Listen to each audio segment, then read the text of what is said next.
శ్రీమాత్రే నమః. వరలక్ష్మి పరాదేవి నమః.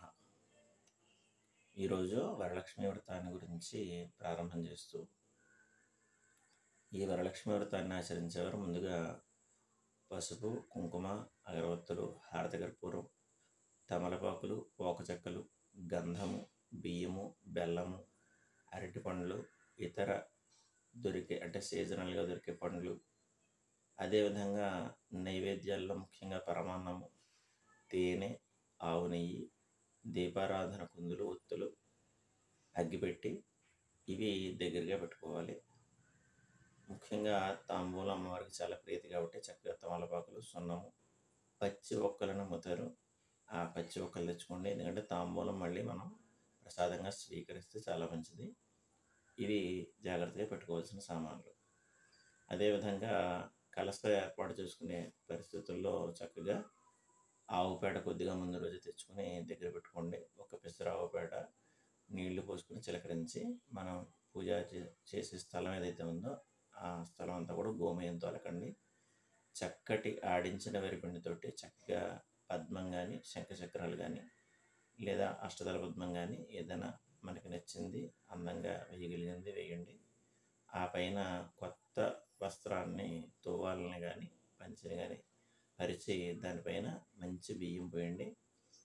ఆ పైన చక్కటి రాగి కలసని కొత్తది ఏర్పాటు చేయండి. దయచేసి వెండి కలసలు కానీ లేదా బంగారు కలసలు కానీ ఇలాంటివి పెట్టచ్చు, చాలా మంచిదే. కానీ అది వ్రతం చేయించిన పురోహితులకి ఇచ్చేయాలి కాబట్టి దాన్ని బట్టి మీరు కలసను ఏర్పాటు చేసుకోవాలి. కాబట్టి మీరు రాగి కలసని ఏర్పాటు చేసుకోవడం ఉత్తమం.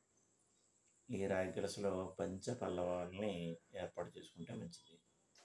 రావి, మేడి, మర్రి, జువ్వి, మామిడి ఇవి 5, నేరేడు కూడా కొద్దిగా తెచ్చుకొని మనం ఈ 5 రకాలని లేదా అందులో ఏదైనా ఒకటి లభ్యం కాకపోతే నేరేడుని కూడా వేసి ఈ పంచపల్లవాల్ని కూడా ఏర్పాటు చేసుకొని కలసని అందంగా తీర్చిదిద్దుకోండి.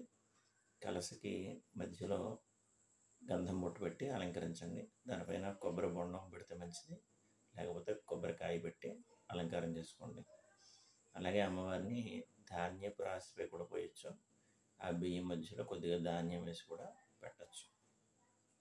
ఇక లక్ష్మీదేవిని అలంకారం చేసుకున్న తర్వాత ముందుగా మండపారాధనకి గణపతి పూజ చేసి, ఆ తర్వాత భూశుద్ధి, ఆసన శుద్ధి, భూత శుద్ధి చేసుకుని, ఆ తర్వాత సంకల్పపూర్వకంగా మరలా వరలక్ష్మి వ్రతానికి సంకల్పం చేసుకుని, ఆ తర్వాత వస్త్రాన్ని, బియ్యాన్ని, ఆ మామిడి చిగురుల్ని, కలసని అన్నింటిని కూడా శుద్ధి చేసుకుని, ఆ పైన కలస లోపల వరుణదేవుణ్ణి, గంగాదేవిని, బ్రహ్మగారిని కూడా ఆవాహన చేసి, ఆ పైన వరలక్ష్మి దేవిని బంగారు ప్రతిమ మనం చేయించుకుంటాం కాబట్టి అది ప్రతి ఏడాది కొత్తది చేయించుకోవాలని ఏం లేదు.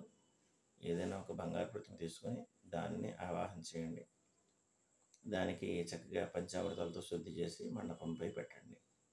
ఇక గణపతి పూజ పూర్తయిన తర్వాత పంచలోకపాలకుల్ని, జాతవేదసే ఇత్యాది మొదల మంత్రాలతోటి దుర్గా గణపతి క్షేత్రపాలక భయంకర అనే దేవతల్ని, బ్రహ్మ విష్ణు మహేశ్వరుని పత్ని సహితంగాను అష్టదిక్పాలకుల్ని ఆవాహన చేసుకుని ప్రధానంగా మధ్యలో లక్ష్మీనారాయణుల్ని అర్చన చేయాలి.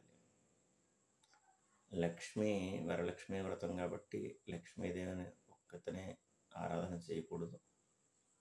అమ్మవారితో పాటు అయ్యవారిని కూడా ఆరాధన చేయాలి. కాబట్టి వరలక్ష్మి పరాదేవి నమః అని అన్నప్పటికీ నారాయణుని కూడా పక్కన ఆవాహన చేసిన తర్వాతే పూజ చేయాలి. ఈ విధంగా వరలక్ష్మి వ్రతాన్ని కల్పనలో చెప్పినట్లుగా ఆచరించి భక్తి శ్రద్ధలతో నైవేద్యాన్ని శక్తి కొలది పరమాన్నం, తేనె కానీ, ఇతర ఇంకా పంచాన్నాలు కానీ, లలితా శాస్త్రంలో చెప్పబడిన నైవేద్యాలు కానీ ఇవి నివేదన చేసి అమ్మవారికి ప్రీతిగా పూజ చేయాలి. ఇందులో అష్టోత్తరం వచ్చినప్పుడు కుంకుమతో కానీ, పద్మాలు మనం తెప్పించుకున్నట్లయితే తామర పువ్వులతో కానీ, తెల్ల కలువలతో కానీ, నల్ల కలువలు అంటాం, అవి బ్లూ కలర్లో ఉంటాయి, లైట్ వైలెట్ కలర్లో కూడా ఉంటాయి. ఇవి నీలోత్పలాలు అంటారు సంస్కృతంలో. ఆ నీలోత్పలాలని అర్చన చేస్తే చాలా మంచిది. అవి కానీ అర్చన చేయండి. ఏవి దొరకని పక్షంలో మనకి అందరికీ సులభంగా దొరికే మారేడు దళాలు ఉంటాయి. అవి జాగ్రత్తగా పురుగులు అవి లేకుండా చూసుకొని శుభ్రపరచుకొని ఆరబెట్టుకుని 108 లెక్కెట్టుకుని పెట్టుకొని అవి 108 లక్ష్మీ స్తోత్రంతో చక్కగా అర్చించేయండి. ఈ విధంగా పూజ పూర్తి చేసిన తర్వాత పూజ చేయించిన బ్రాహ్మణుడితోటి వారికి ముందుగా అర్చన చేసి వారి చేత ఆశీర్వచనం చేయించుకోండి. ఈ విధంగా ఎవరైతే పూజ ముగిస్తారో వారికి వరలక్ష్మి కటాక్షం వలన ఆ భరత కథలో చెప్పినట్లుగా చారుమతి మొదలైన స్త్రీలకి ఏ విధంగా అయితే సౌభాగ్యాలు ఏర్పడ్డాయో ఆ విధంగానే మీ అందరికీ కూడా అష్టైశ్వర్యాలు కలుగుతాయి అనడంలో సందేహం లేదు.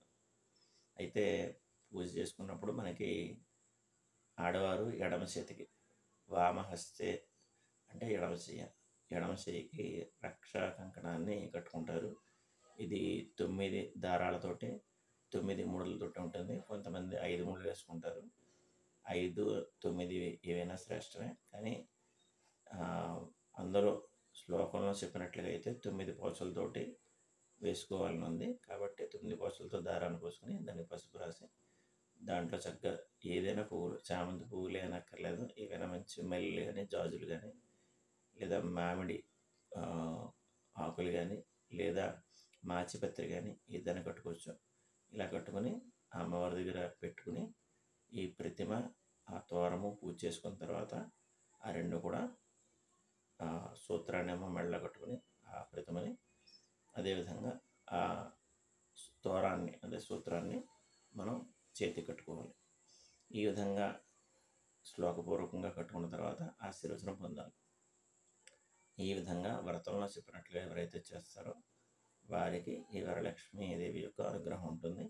ఇది పూర్తయిపోయిన తర్వాత మండపదానము అని ఆ మండపం మీద ఉన్న కలశతో సహా ఆ మండపాన్ని పూజ చేయించిన బ్రాహ్మణులకి దక్షిణతో సహితంగా ఆ తాంబూలాన్ని ఆ మండపాన్ని కూడా దానం చేయాలి.